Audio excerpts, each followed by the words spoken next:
Cuando un patógeno, como un virus o una bacteria, entra en el cuerpo, se multiplica y ataca las células. Esto se conoce como una infección. Al reconocer este microbio como un cuerpo extraño, el sistema inmunológico despliega dos mecanismos de defensa, utilizando varios tipos de glóbulos blancos. En primer lugar está la respuesta inmune innata. Los macrófagos son células que se tragan a los intrusos para destruirlos. Los fagocitos capturan y eliminan toxinas. Esta reacción local rápida puede detener o disminuir la infección. Pero eso no siempre es suficiente, y es ahí donde intervienen los linfocitos, células defensoras que pueden identificar al invasor por su molécula característica, el antígeno. Cada linfocito se adapta para atacar un virus o bacteria en particular. Tan pronto como se identifica el antígeno, el linfocito se multiplica. Los linfocitos B tienen la capacidad de producir un gran número de anticuerpos. Circulando por el organismo, los anticuerpos atrapan y neutralizan estos antígenos, permitiendo que los macrófagos los eliminen. Los linfocitos T identifican y destruyen células infectadas, pero en un primer contacto con un antígeno, la reacción inmune es lenta, tardando varios días y dando tiempo a los gérmenes de desencadenar una enfermedad. Afortunadamente, el cuerpo recuerda a sus enemigos. Luego de una infección, la memoria de los anticuerpos y los linfocitos se mantiene.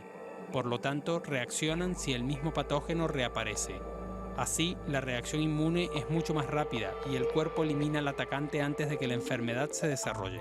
Las vacunas aprovechan la memoria del sistema inmunológico. Al simular una infección, las vacunas entrenan al sistema inmunológico y le permiten desarrollar armas para combatir. Esto se hace introduciendo un germen que está muerto o inactivo o simplemente un fragmento del germen en el cuerpo. La vacuna desencadena una reacción inmune sin causar la enfermedad. El organismo produce linfocitos que memorizan al invasor y anticuerpos en preparación para cualquier ataque futuro. El poder de estos anticuerpos y linfocitos tiende a disminuir con el tiempo, por eso algunas veces son necesarias las vacunas de refuerzo. Las vacunas funcionan, eso está claro y lo hemos comprobado una y otra vez, pero pueden funcionar mejor. Y de hecho se investiga en Uruguay, se investiga en muchos lugares del mundo, hay esfuerzos cruzados, vamos a estar hablando de eso en Sobre Ciencia, hay un montón de otros temas, bacterias, mayo amarillo, mayo mes de la memoria, todo eso, pero antes, como siempre, arrancamos con este salpicón con las noticias científicas de estos días.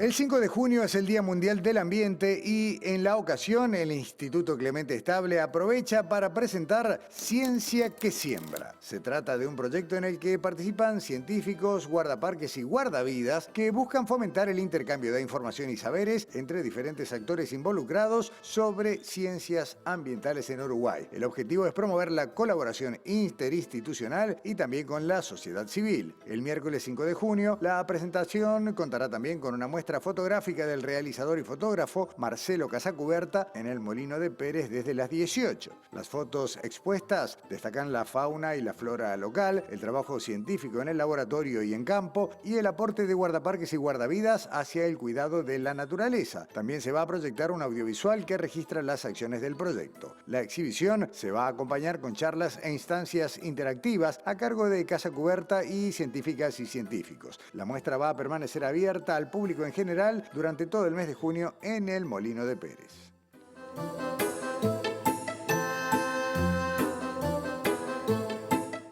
El Teatro Solís también se suma a la celebración del Día del Ambiente y el miércoles 5 de junio ofrece varias actividades para el público en general y también instituciones educativas. Para concientizar sobre el cuidado ambiental, el teatro ofrece un taller de vestuario titulado Reciclaje Creativo a cargo de Mariela Gotuso. La actividad es a las 9:30 para instituciones educativas y a las 15 para público en general. En ambos casos se requiere inscripción previa. La programación sigue con el espectáculo Recicla Rima con Vida de la compañía de títeres Amairú, que también aborda la importancia del reciclaje y del aprovechamiento y clasificación de los materiales. La obra es a las 14 para instituciones educativas y a las 18 para público en general. Para asistir hay que completar un formulario disponible en la web del teatro que figura en pantalla.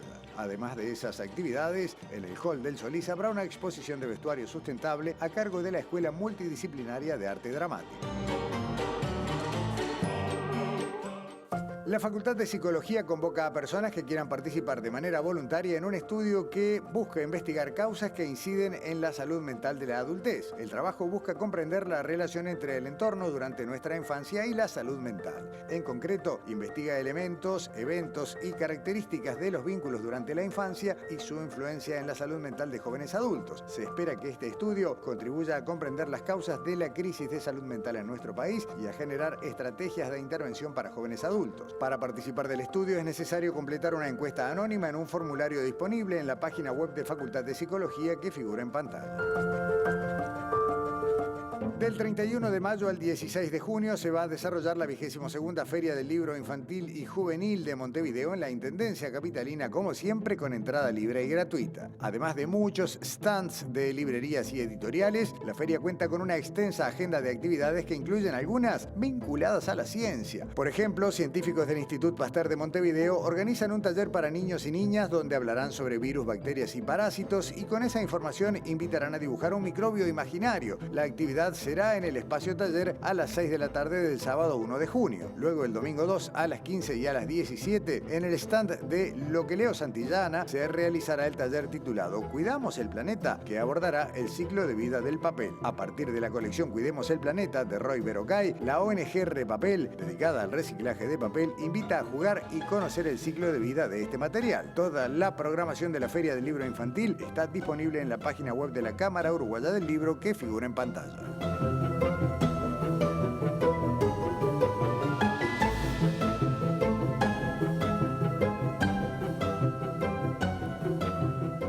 Lo que decíamos al inicio, ¿no? Estamos sintiendo los rigores de la influenza, la gripe, como le decimos coloquialmente, y la mejor herramienta que tenemos para prevenir, para estar lo menos enfermos posible, es la vacuna. Además de los cuidados, bueno, lavado de manos, higiene, otro tipo de prevenciones, pero la vacuna es clave para esto. Sin embargo, como decíamos al inicio, la vacuna es mejorable, se investiga para que la eficiencia de la inoculación sea cada vez mejor y sobre todo también para poder aplicársela a algunos grupos de personas inmunodeprimidas que tal vez no puedan recibir ese tipo de ayuda. Una investigación, un grupo de investigación que tiene que ver con el Instituto de Higiene de la Universidad de la República de nuestro país, pero también con la Université Laval de Quebec, la Université Laval, debí decir, de Quebec, Canadá, está trabajando en esto y se lo vamos a ir contando a partir de ahora. El doctor Fernando Silveira, en primer término, del Instituto de Higiene, nos cuenta cómo marcha esta investigación y para dónde apunta.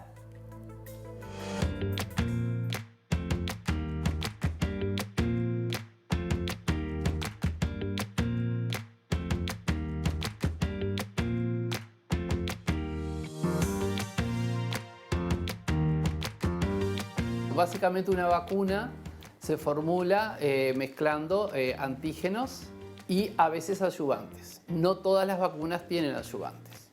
Los adyuvantes potencian la eficacia de la vacuna. Por ejemplo, la vacuna de la gripe, la vacuna triple inactivada que nosotros, con la que nos inmunizamos todos los años, es una vacuna que no tiene adyuvantes. Por eso a nosotros nos viene bien usar esos antígenos de esa vacuna y compararla cuando formulamos la vacuna, que le llamamos vacuna experimental, porque es la que hacemos acá, con estas nanopartículas lipídicas que formulamos con saponinas de Quillajá brasiliensis. Lo que yo quería también dejar claro, que estos Syscom, formulados con otra saponina, que es Quillajá saponaria, son comerciales y, por ejemplo, se utilizaron con una vacuna que formuló una empresa que se llama Novavax contra la pandemia. Entonces, contra la pandemia del SARS-CoV-2. Entonces, ya las saponinas se usan en ensayos clínicos. También hay una vacuna basada en saponinas, de las saponinas comerciales de Saponaria, que se usa contra el virus herpes y el virus zóster para adultos mayores, que es un adyuvante nuevo que basado en saponinas que ya se está utilizando en humanos. Eso es algo que ha pasado en los últimos 5 años. El recorrido son 15 años que nosotros empezamos a trabajar con saponinas extraídas de las hojas de este árbol nativo de Quillaja brasiliensis. Nosotros empezamos a trabajar en primera instancia con las saponinas y no como estamos haciendo ahora con los siscom, que se formulan a partir de esas saponinas. Las diferencias entre las saponinas y los siscom son que nosotros, mediante mezclar saponinas con lípidos, logramos partículas que no tienen efectos secundarios y que mantienen la actividad inmunogénica de estas vacunas. Y para ello hemos usado diferentes virus, desde herpes, Zika, y ahora estamos focalizados con los virus de influenza. Nosotros formulamos dos tipos de nanopartículas a partir de las saponinas y los lípidos. Uno son los siscom, en donde vos mezclás el antígeno, las saponinas y los lípidos, pero después se descubrió que vos podías formular solo el adyuvante y se le llamó ISCON Matrix, y es mezclando las saponinas con los lípidos. Entonces vos después tenés cualquier antígeno viral que podrías mezclar y formular la vacuna. Entonces nosotros estamos como, nosotros diría el mundo que trabaja con saponina, formulando básicamente estos ISCON Matrix que no tienen antígeno, porque como es tener el ayudante preparado para un momento particular. Bueno, necesitamos formular algunas rápidamente. Tenemos este ayudante que ya está probado con este virus y con este otro. Entonces, para un nuevo virus podría ser muy exitoso. Se empieza a trabajar en la década de los 50 con el aluminio o capaz que 40. En el 97 se licencia otro ayudante, o sea, hay mucho tiempo. Y en los últimos 5 años o 10 años quizás se licencian el resto. ¿Tá?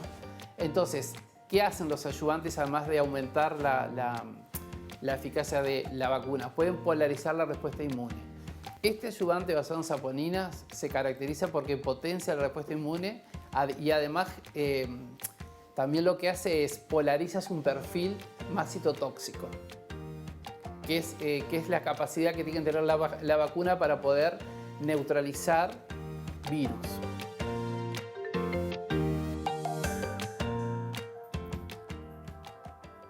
Los invito a recorrer en el archivo de programas de sobreciencia, contenido por ejemplo en nuestro sitio en YouTube. Pueden encontrar que en el primer programa de marzo de 2021, el primero de sobreciencia, les contábamos sobre estas saponinas y cómo fue avanzando esta investigación hasta este punto. Pero durante la pandemia aprendimos bastante, todo sobre la capacidad de mutación de los virus. Bueno, el de la influenza también lo tiene, es un virus que cambia. Y hay que recordar, por ejemplo, que en el 2009 la OMS, la Organización Mundial de la Salud, dijo que habíamos atravesado una pandemia de influenza causada por lo que se denominó la variante AH1N1. ¿Cómo nos preparamos para la inevitable próxima pandemia de influenza? ¿Y cómo mejoramos la salud de las personas que tienen más dificultad para recibir una inoculación o más riesgos de vida? Bueno, de esto nos habla la doctora Mariana Vaz.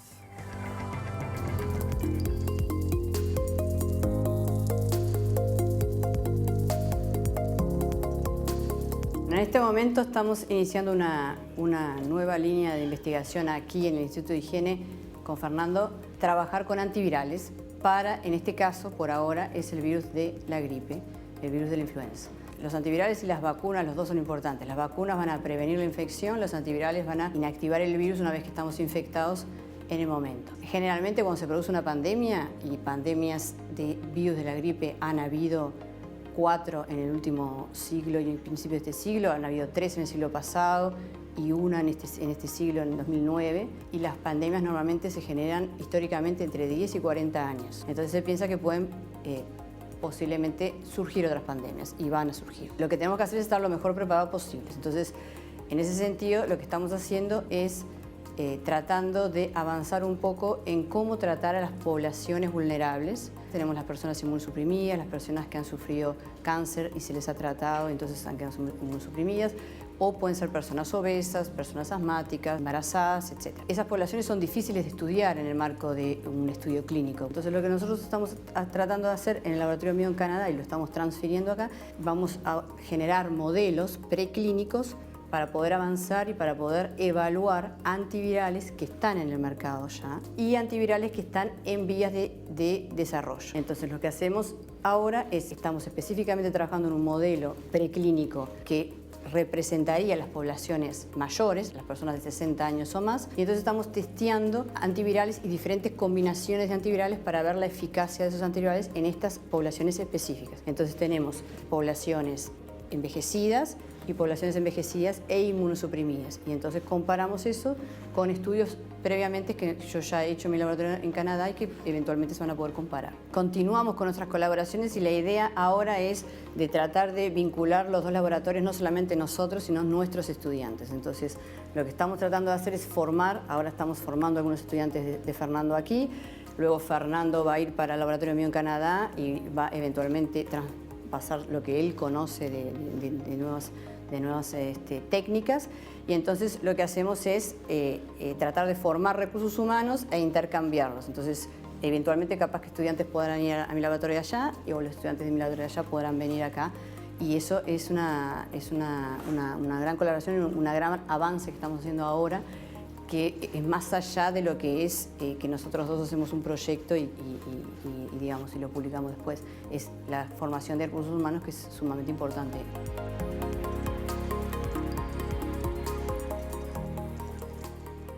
Y ahora nos vamos a meter en el laboratorio ya para redondear este informe, porque todo esto tiene que ver con contarnos cómo se desarrolla la investigación, pero ¿cuáles son los preparativos? ¿Cómo se generan, por ejemplo, los cultivos celulares? ¿A dónde se prueban después los virus para que crezcan, para luego probar la eficiencia de vacunas, antivirales y demás? Bueno, hicimos una pequeña recorrida por el laboratorio en el Instituto de Higiene con Mariana Vaz y con Fernando Silveira.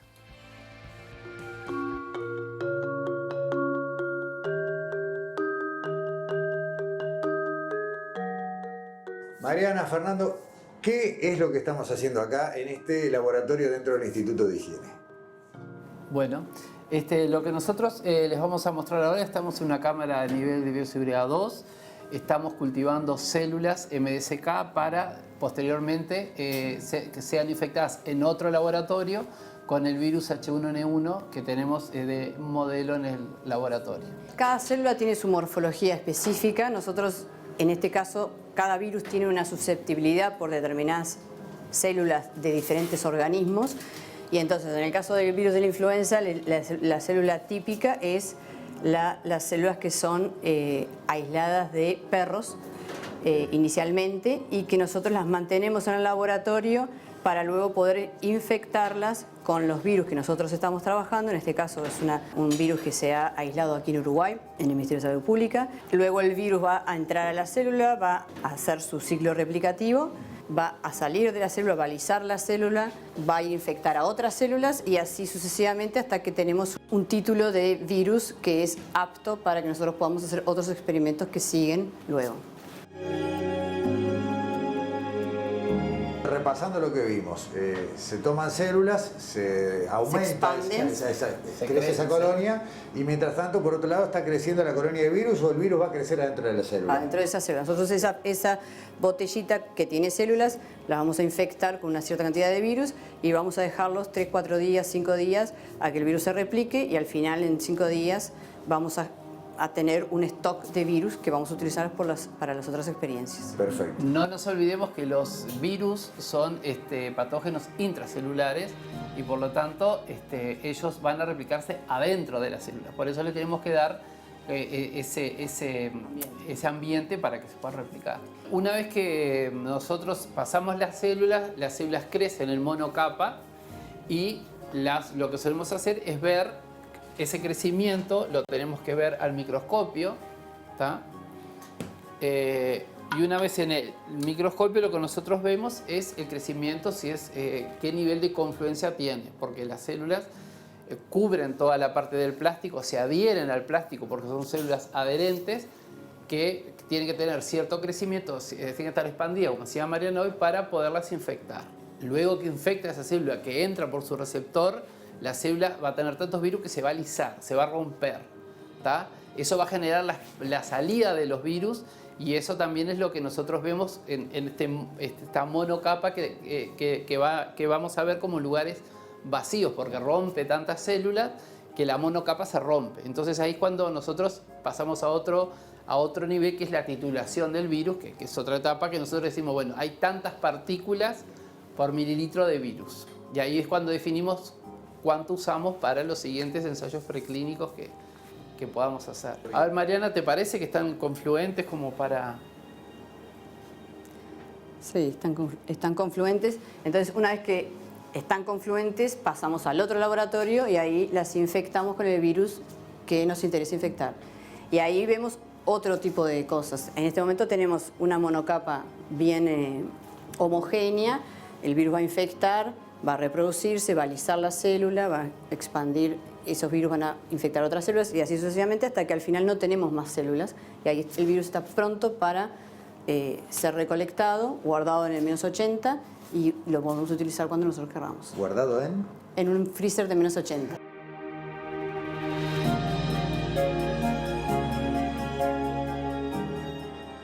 Para cerrar este segmento, dos comentarios. Uno, ya se publicó el año pasado, en el 2023, un primer estudio en base a ensayos preclínicos que muestra que estas ISCOM, tal la palabra que aprendimos hace un rato, basadas en este árbol nativo de nuestra región, tienen excelentes resultados. ¿Quién les dice si de acá a unos años, transcurridos los tiempos de la ciencia y los ensayos que siguen, no tenemos mejores vacunas gracias a la investigación en nuestro país y con cosas que tienen que ver con nuestra, en este caso, flora, vegetación nativa? Pausa y ya volvemos.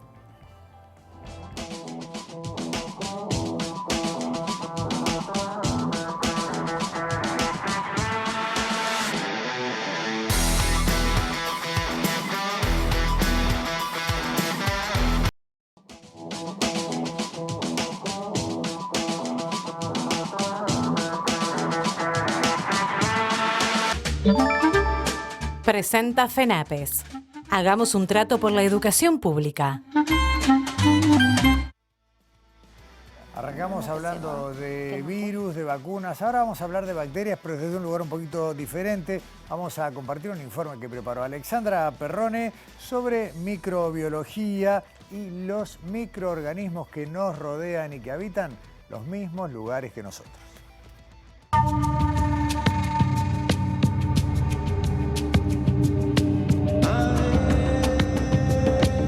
Nos rodean, están en todos lados y también en nuestro organismo. Y aunque su nombre siempre se asocie a algo negativo, no todas atacan nuestro cuerpo. Entonces, ¿es necesario matar el 99,9% de las bacterias? En este informe de Sobreciencia hablamos de bacterias y de los lugares comunes de nuestro hogar en donde podemos encontrarlas. Las bacterias que podemos encontrar en nuestro hogar son muy variadas y primero estaría bueno definir que en todos lados donde podamos imaginar hay bacterias y por lo tanto nuestro hogar no es una excepción a esa observación. Digamos, donde estemos nosotros van a haber bacterias porque junto con nosotros hay bacterias, donde hayan mascotas van a haber bacterias y aunque no haya nada de eso también van a haber bacterias. Entonces la diversidad de bacterias depende hasta de eso, de las costumbres, ¿no? Dentro de las bacterias que pueden haber, que podemos encontrar, que de repente la gente haya escuchado muchas veces, está Escherichia coli, que está en todos los libros de texto, esas pueden estar en el ambiente perfectamente. O hay otro tipo de bacterias más como las pseudomonas. Hay algunas pseudomonas que causan enfermedades, pero la mayoría no, son ambientales. Entonces, muchas veces los nombres engañan, porque uno lee por ahí nombres y no alcanza con saber el nombre, sino que hay que ir un poquito más adentro de la bacteria para saber qué es lo que tiene. ¿No? Escherichia coli, por ejemplo. Escherichia coli puede producir una infección urinaria o puede ser parte de nuestra microbiota intestinal y no causar ningún daño.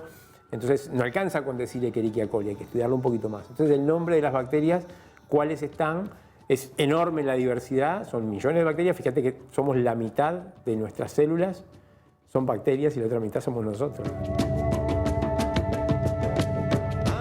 Las bacterias estuvieron antes de nosotros y van a estar después de nosotros. Y ahora, por ejemplo, está el rover, hay un par de rovers en Marte buscando restos de vida microbiana. Es por la versatilidad que tienen las bacterias de poder vivir en cualquier ambiente. Entonces, no es nada raro ni nada loco pensar que hayan bacterias en cualquier lado que a uno se le puede ocurrir buscar. Después, en una casa, ¿dónde puede haber más bacterias? Y sí, en la cocina, pueden haber muchas bacterias. Ahora se está hablando mucho de las esponjas, ¿no? De la cantidad de bacterias. Donde haya una superficie húmeda, van a haber bacterias en gran cantidad, ¿no? Porque donde haya una lámina de agua, una superficie húmeda, van a haber cantidad. Y las esponjas, que uno se las imagina, ¿no? Puestas, colocadas en un lugar sólido, que el agua no escurre, bueno, eso es un medio de cultivo. Ahora, que esas bacterias sean responsables de enfermedades es otro cantar.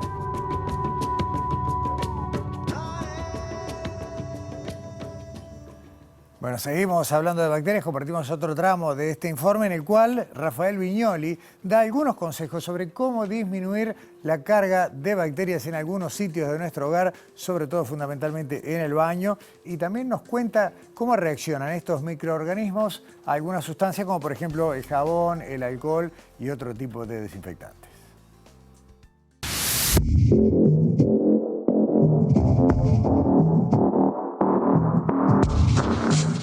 Bueno, lo que nosotros necesitamos eliminar muchas veces, que son las bacterias que nos causan enfermedades, son las que están transitoriamente en las superficies, que rápidamente se van, ¿no? Hay más un efecto de arrastre y de limpieza, de sacarse la mugre, la tierra, y con eso ya estoy bajando la carga bacteriana. Los baños, por ejemplo, ¿no? Los baños también tienen muchas bacterias, pero hay una conducta en el uso de los baños que tal vez no tenemos muy arraigada, que es bajar la tapa. Porque todas las discusiones del baño están hechas para levantar el aro de la tapa del baño. Pero bajar la tapa cuando se tira a la cisterna es bien importante para evitar la diseminación de bacterias. Porque se generan un montón de aerosoles. Aerosoles son esas pequeñas gotitas que surgen como si fuera un pulverizador del pelo o lo que fuera, pero más pequeñas, que se generan cuando cae el chorro de agua de la cisterna y se empieza a hacer el remolino. Eso libera aerosoles, eso libera bacterias para todos lados. En el caso de los cepillos de diente, por ejemplo, cuando se ponen en los vasos y escurre, o sea, uno debe imaginarse que se termina de cepillar los dientes con un contenido bacteriano importante, y esas bacterias van a quedar ahí. Y van a ir, y va a escurrir humedad, van a escurrir a los vasos, al fondo del vaso, va a quedar quién sabe por cuánto tiempo sin lavar. O sea, digamos que como una medida preventiva sería tratar de disminuir las superficies húmedas lo máximo posible. Hablemos de control de poblaciones bacterianas, ¿no? Hablemos de cómo controlamos, más que cómo matamos, cómo controlamos, cómo hacemos para modular la cantidad de bacterias. Una es lavarse las manos. El lavado de manos no tiene un efecto bactericida, digamos, bueno, si usamos jabones bactericidas, bueno, sí, pero si no usamos jabones bactericidas, también tenemos un efecto por arrastre. O sea que ahí lo que estamos haciendo es disminuir la carga bacteriana de las superficies por arrastre, por limpieza. El alcohol, una de las cosas que hace es deshidratar las bacterias y generar la muerte por eso. Por el lado del hipoclorito de sodio, desordena algunas estructuras y modifica proteínas y que hace que la bacteria termine muriendo también. Y el jabón es arrastre. El jabón en general es arrastre. Es un jabón primero para sacar toda la parte de mugre, materia orgánica y todo lo que haya, seguido de un desinfectante o de un antiséptico si quisiera usarlo en la diferencia, uno habla de desinfectantes cuando está hablando de superficies inertes, o sea que no tienen vida, una mesa, un piso o lo que fuera, para ahí usa desinfectantes. Cuando habla de piel o a veces mucosa, utiliza los antisépticos, ¿no? Y cuando habla de organismos, ya estamos pensando en antibióticos.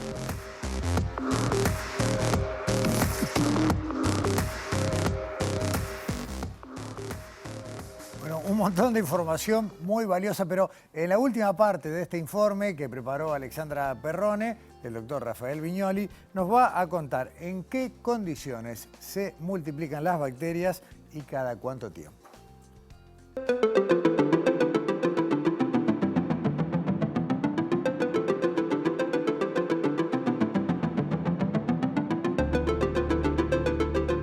Una superficie no es un lugar donde una bacteria pueda estar bien. ¿Por qué? Porque está expuesto a la luz ultravioleta, a los rayos solares, porque es seco. Depende del ambiente. Si está oculto de la luz, si es adentro de un armario, por ejemplo, podría vivir más tiempo. Pero el tiempo es muy variable, depende del tipo de bacterias y depende de la capacidad que tenga en ese lugar de multiplicar. Más o menos, una bacteria se multiplica cada 20 minutos. O sea que si la bacteria está en un lugar donde pueda multiplicarse bien, podemos tener cantidades enormes de bacterias en poco tiempo. El tema creo que es no obsesionarse con la presencia de bacterias, sino tratar de hacer medidas que puedan prevenir enfermedades cuando hay enfermedades, pero no ir a salir a matar todas las bacterias que pueda encontrar.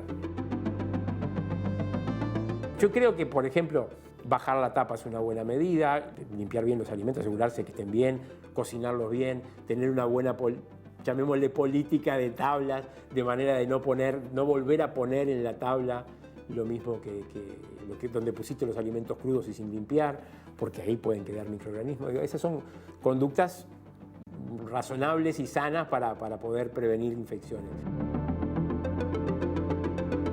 Nuestras bacterias defienden sus nichos, ¿no? Nuestras propias bacterias defienden estar allí y defienden que no las saquen de ese lugar. Y eso lo defienden a través de múltiples mecanismos, hasta generando antibióticos, hasta generando sustancias que combaten otras bacterias que quieran llegar. No es tan fácil colonizarnos y cada vez que nosotros tomamos antibióticos y matamos, porque el problema de las infecciones bacterianas es que vos das un antibiótico tratando de matar las bacterias que te generan la infección, pero a su vez matás todas las bacterias que te acompañan. Todas no, pero una buena cantidad de las bacterias que te acompañan, ¿no? Entonces, eso genera lo que se llama una disbiosis, es decir, una pérdida de bacterias que te están defendiendo y que dejan lugares vacíos para que vengan otras bacterias que a lo mejor no te defienden. Y no solamente eso, sino que a lo mejor te atacan. Bueno, hasta acá la parte microbiológica, por decirlo así, del programa de hoy. Ahora giramos bastante la página y nos vamos a meter en lo que son las efemérides. De alguna manera, todavía estamos dentro del mes de mayo. Mayo amarillo tiene que ver con una consigna que a nivel global concientiza sobre seguridad vial, pero en esto de concientizar, Daniela, hoy nos trae un personaje, para mí, nunca visto. ¿Cómo andás, Daniela? Buenas noches. Sí.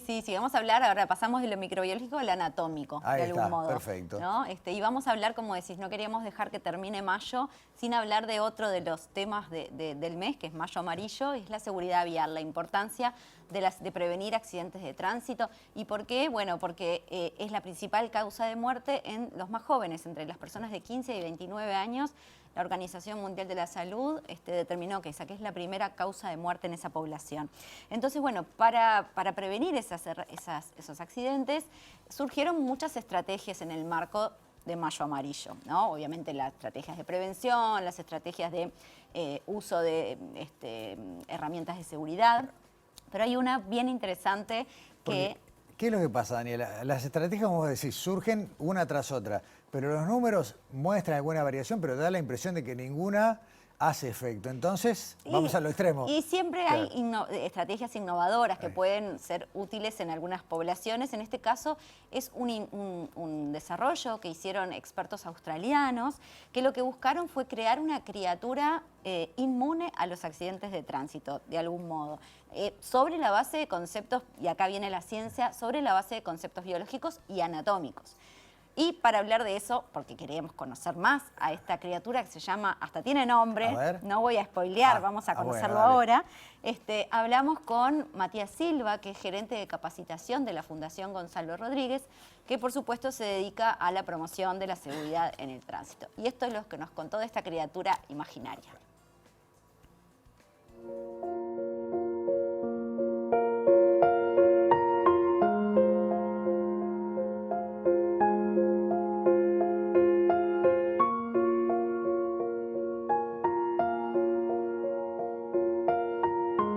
Mayo Amarillo en realidad es un movimiento que es creado en Brasil y que es traído a Uruguay hace unos cuantos años para poder trabajar y sensibilizar lo que es la seguridad vial. La seguridad vial no solamente en Uruguay, sino que en el mundo es una cuestión de salud pública y que se lleva 1.19 millones de personas de fallecidos al año a causa de un siniestro y muchísimas más quedan lesionados. Todas aquellas actividades como Mayo Amarillo, la Semana Nacional de Seguridad Vial, trabaja en fomentar que todas las instituciones públicas y privadas puedan trabajar en lo que es una mejor seguridad vial y concientizar a las personas del cuidado que tenemos que tener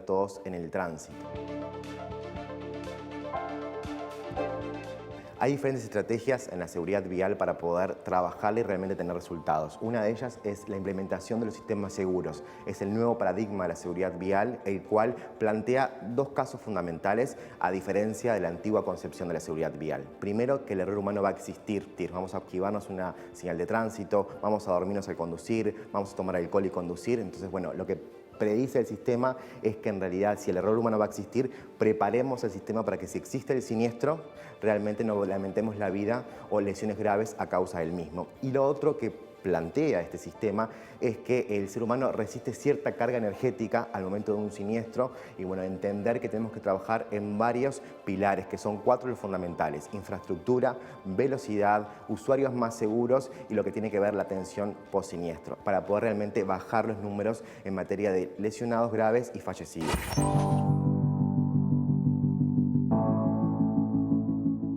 Entre otras estrategias también tenemos el caso de Graham, que es un diseño que simula el humano cómo debería ser una persona para resistir en un caso de un siniestro de tránsito las lesiones graves o fatales o sobrevivir.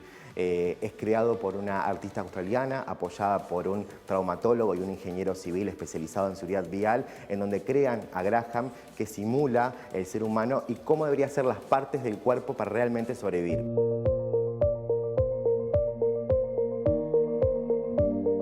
La fundación tiene un trabajo no solamente en Uruguay, tiene la sede aquí en Montevideo, pero trabajamos en diferentes países en la región mediante los mecanismos de cooperación internacional.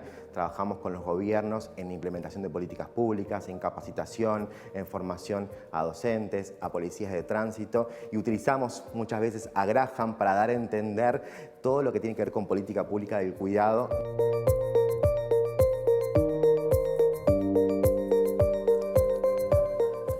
El mensaje, básicamente, Daniela, es de alguna manera lo que sería un abordaje por el absurdo. Tal ¿no? cual. Esta es la única persona que podría salir ilesa, inmune de los en un accidente accidentes de de tránsito. Ese es el abordaje que quisieron darle estos expertos, que tiene todo un mensaje, ¿no? Y además que fue desarrollado buscando por qué tiene esa conformación anatómica. Bueno, todo tiene su explicación. Viene con refuerzos. Viene con refuerzos biológicos. Ahí está, viene con herramientas de seguridad incluida. Y esto es lo que le preguntamos entonces a Matías Silva. Bueno, ¿cuáles son las bases anatómicas que hacen que Graham tenga este superpoder, si le podemos decir de algún modo? Y esto fue lo que nos contó.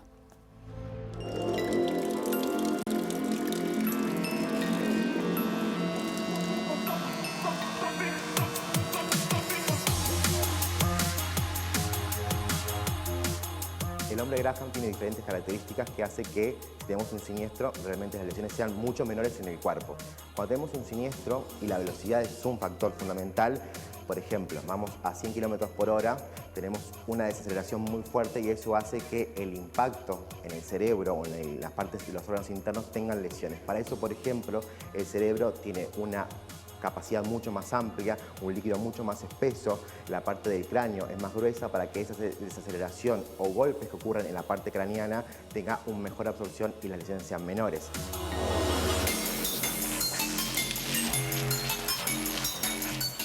El tema de la grasa corporal, tanto en la cara, cuello y demás partes del cuerpo, es mucho más gorda, mucho más espesa para que podamos resistir las lesiones. Las articulaciones, tanto de los brazos como de las piernas, son mucho más gruesas y mucho más fuertes para que en el momento de un impacto realmente puedan absorber esa energía. La parte de la rodilla tiene aparte una flexión que hace que en el momento del impacto, si hay un vuelco y demás, puedan soportar mucho más esas lesiones. Y también lo que tiene que ver con la parte de la caja torácica, todo lo que tiene que ver con las costillas. Si bien las costillas están preparadas para soportar un tipo de golpe y lesión, no son tan fuertes, por ejemplo, como la clavícula. El cinturón de seguridad pasa por la clavícula y la cadera, los huesos más fuertes, pero en el cambio las costillas, si bien están preparadas para soportar un golpe, no para soportar la fuerza de un cinturón o el impacto en un siniestro. Entonces Graham nos plantea que esa parte de costillas son mucho más gruesas, mucho más anchas, y al momento de que tengamos un impacto a nivel de tórax, tengamos una absorción mucho menos de energía que en el caso de un siniestro con un cuerpo normal. y para eso Graham nos demuestra que realmente somos muy vulnerables a nivel estructural, óseo y muscular. Entonces, bueno, entender que realmente debemos de cuidarnos en el tránsito, cuidar el cuerpo, usar los elementos de seguridad, cinturones, cascos, chalecos reflectivos, en el caso de los niños, sistemas de retención infantil, para que realmente si ocurre un siniestro, realmente podamos reducir las lesiones graves o fatales a causa de un siniestro.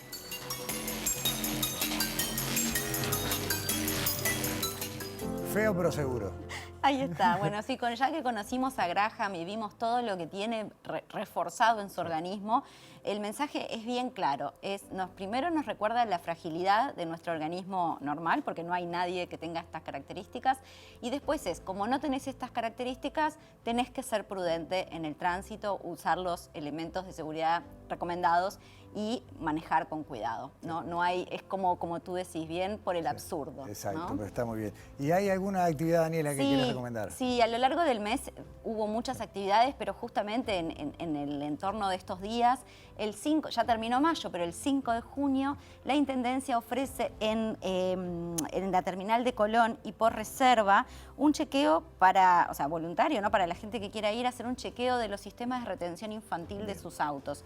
Hay que agendarse por la página de la Intendencia y chequear. Es clave porque uno compra en algún negocio de cosas de niños y no sabe si tiene... O lo pone como puede, ¿no? En el asiento, utilizando. Así que está bueno. Repetí lugar y día el 5, dijiste. Exacto, miércoles 5 de junio, las reservas por la página web de la Intendencia y el chequeo es en la terminal de Colón. Muchísimas gracias, Daniela. Hasta la semana que viene. Vamos a una nueva pausa en Sobre Ciencia, pero nos vamos con una nueva ficha de fauna autóctona, ustedes saben, con imágenes de Uruguay Fototrampeo, con textos de Jorge Luis Cravino. Hoy les dejamos el zorrillo.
Presentó FENAPES.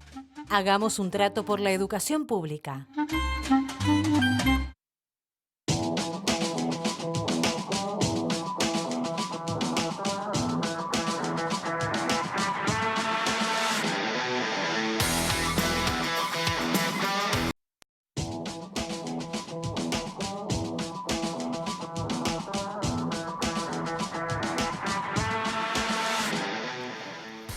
estamos todavía dentro de los últimos días de este mes de mayo, que es el mes de la memoria en todo Uruguay. Y en Sobre Ciencia nos hemos dedicado, ustedes ya lo saben, lo han visto una y otra vez, a tratar de mostrar los puntos donde la investigación y el conocimiento colaboran en la reconstrucción de los hechos del pasado reciente.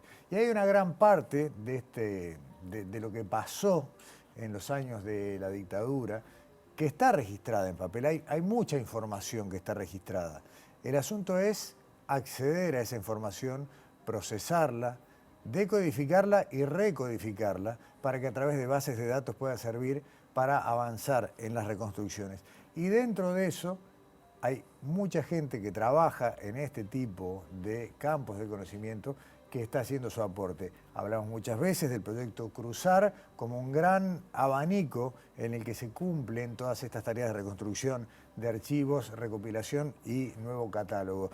Hoy vamos a recibir en estudios a Mateo Nogueira. Mateo es flamante, hace muy poquito, magíster en Ciencia de Datos y Aprendizaje Automático, y justamente su tesis para acceder a la maestría tuvo que ver con esto, con la utilización de matrices de conocimiento, reconocimiento de texto, inteligencia artificial no, aprendizaje automático para recuperar archivos. Bienvenido a Sobre Ciencia, Mateo. Muchas gracias. Ustedes integran un grupo, si bien algunos más adentro, otros más afuera, que desde hace muchos años tratan de sistematizar información que está contenida en documentos de los años 70 y de los 60 para que puedan ser procesados en bases de datos modernas. Sí. ¿Cuál es la dificultad? ¿Por qué es difícil? Bueno, la dificultad en general está en que hoy en día es muy fácil, ¿no? Uno agarra, busca en Google algo y accede a un montón de resultados, pero eso es todo, digamos, la computadora entiende que eso es texto. La dificultad que tenemos nosotros es que lo que tenemos son imágenes con texto.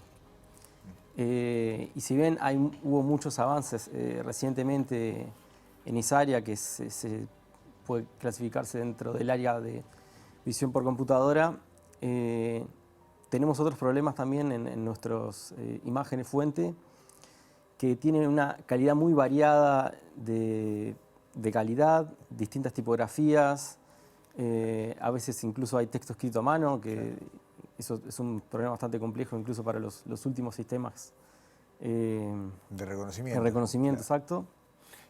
Mateo, dijiste algo que me parece que está bueno aclarar, ¿no? Para nosotros, cualquier imagen de la que estamos viendo es una ficha con un texto. Sí. Para un sistema informático es una imagen, como decís vos, ¿no? Que tiene algo que debe poder identificar entre dónde termina el dibujo, la línea, y dónde empieza un carácter que puede venir de una máquina de escribir, que cada máquina de escribir tiene un golpe distinto, llenar los espacios vacíos y entender qué es lo que está escrito. Claro, exactamente. Nosotros vemos una imagen, la computadora en realidad lo que ves son numeritos, se puede decir que es como una planilla Excel llena de numeritos, donde cada número representa un color. Y de ahí hay que enseñarle a leer al sistema qué es lo que está buscando y qué es lo que tiene que leer de ahí. Sí, exactamente. Lo que se busca también es tratar de facilitarle la tarea como lo máximo posible. Yo, por ejemplo, para mi proyecto trabajé con el fichero general de LOCOA que contiene fichas que, bueno, originalmente en su momento eran, se ve que cartulinas que se rellenaban de un lado del otro, que tenían diferentes campos de datos personales, como se puede ahí ver en las imágenes. Entonces, una de las tareas que realicé como para tratar de facilitarle a la computadora esta tarea, digamos, fue tratar de extraer directamente solamente el texto que yo quería que la computadora se enfocara. Claro, vos ves una ficha, tenés el título del campo y el contenido del campo. Y vos lo que necesitás es que salga el contenido y no el título, por ejemplo. Claro, exactamente. Yo a mí lo que me interesaba no era reconocer, digamos, donde dice nombre, donde dice cédula, o sea, los campos, porque están siempre en el mismo lugar. Me interesaba el contenido de los campos. Entonces, bueno, sabiendo que más o menos están siempre en el mismo lugar las etiquetas, traté de desarrollar una pequeña aplicación para encontrar esas etiquetas y después, dependiendo de la plantilla de la ficha, extraer donde estaría el espacio del campo, y eso fue lo que traté de convertir de imagen a texto. Hablamos del fichero de la OCOA, por si alguien no lo tiene claro, era el organismo coordinador de operaciones antisubversivas, pero además vos no estás trabajando con la ficha en cartón, estás trabajando con los microfilms que se hicieron de esa ficha, ¿correcto? Exactamente, sí. Con lo cual hay otra arbitrariedad porque no todos están microfilmados de la misma manera. Claro, no todos están microfilmados de la misma manera y además en las imágenes a veces tengo múltiples fichas, entonces una primera tarea que tuve fue encontrar dónde terminaba cada una de las fichas en la imagen y al mismo tiempo separarlo, que no fue una tarea fácil por la cantidad de imágenes que eran. Y a veces también estaban rotados de diferente manera, que cuando uno quiere reconocer texto con una computadora, con cualquier técnica, pequeñas rotaciones pueden afectar de mucho. Claro. ¿Cuántas fichas son? Más o menos. Mira, personas, individuos hay creo que alrededor de 100 y pico mil. O no, para dejar pensar. Creo que eran 34.000 personas y yo llegué, después de separado todo, llegué a 100.000 imágenes, pero no estoy 100% seguro. Está bien, pero estamos hablando de unas 100.000 imágenes procesadas con datos de redondeando, unas 30.000 personas, varias decenas de miles de personas. Creo que eran 30.000, sí. Para poder sistematizar esto, porque en definitiva el producto final es que esta información quede organizada en un banco de datos en el cual después sí se puede hacer ese ejemplo que vos usaste al principio, algo, un Google, ¿no? Decir, bueno, busco información de alguien. Buscar por texto dentro de la ficha, sí, sería como el objetivo final. Exacto. En el medio de esto, ¿cómo fue tu camino? ¿Qué herramientas fuiste probando? ¿Cuál fue la secuencia de problemas que fuiste resolviendo? Bueno, el primero, como te había comentado, era que yo tenía en una hoja capaz que 5 fichas, todas torcidas de diferente manera. Entonces un primer objetivo fue separar cada una de esas fichas en su propia imagen individual. Una vez que hice eso, empecé a ver que tenía texto escrito a máquina, texto escrito a mano, que tenía partes de adelante, que tenía partes de atrás.